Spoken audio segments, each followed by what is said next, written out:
In fact, to make the body of any supercar with your own hands is very easy. No skills, no special equipment, only available materials.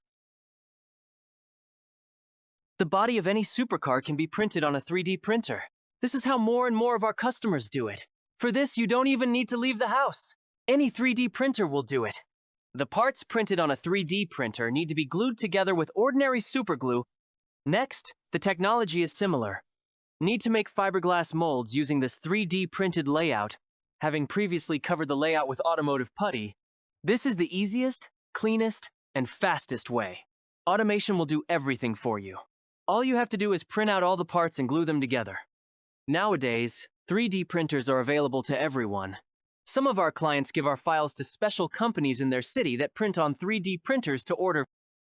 3D printing is also a great option if you need to make missing parts of a car. We prepared bumper files and other files for our customer. He printed the bumper on a 3D printer and installed it on the original supercar. Then he will make finished carbon parts using these printed pieces. If you need digital car buck files for any car self-building, then Welcome!